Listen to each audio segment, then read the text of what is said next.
Amerika Birleşmiş Ştatları prezidenti Donald Trump'ın Böyük Britaniya kralı 3. Charles'la görüşdə etdiyi zarafatlar medianın gündəminə çevrilib. Trump İngiliz kralının Ağ Evdə rəsmi qarşılanma mərasimindəki çıxışından öncə Charles'ın ləhcəsinə istehza edib. Siz konqresdə elə gözəl çıxış edəcəksiniz ki, hər kəs sizin aksentinizə həsəd aparacaq, o deyib.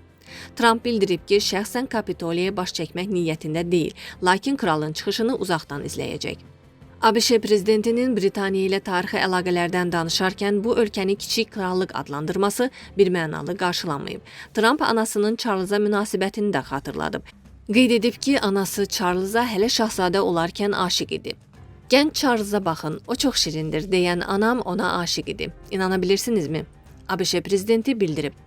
ABŞ-də səfərdə olan Böyük Britaniya kralı 3. Charles Donald Trump'a sualtı qayıqdan götürülmüş gəmi zəngi hədiyyə edib. Bu barədə CNN məlumat yayıb. Simvolik hədiyyə olan zəng Böyük Britaniyanın hərbi dəniz qüvvələrinə məxsus sualtı qayıqdan götürülüb.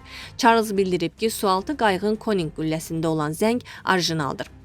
Bu hədiyyə iki ölkənin tarixi irsi arasındakı əlaqəni vurğulayır. Sizə bu hədiyyəni təqdim etməkdən məmnunam. Qoy bu ölkələrimizin ortaq tarixinin və parlaq gələcəyinin sübutu olsun. Bizimlə əlaqə saxlamaq lazım gələrsə, zəng edin, o bildirib.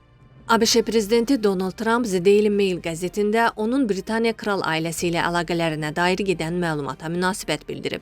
Donald Trump zarafatla uzun müddətdir ki, Buckingham sarayında yaşamaq istədiyini deyib. O, bu barədə Truth Social'da paylaşım edib. Həmişə Buckingham sarayında yaşamaq istəmişəm. Bir neçə dəqiqədən sonra bunu Böyük Britaniyanın kralı 3. Charles və kraliçə Camilla ilə müzakirə edəcəyəm. Aprelin 27-sində 3. Charles və həyat yoldaşı Camilla 2007-ci ildən bəri ilk dövlət səfəri üçün ABŞ-yə səfər ediblər.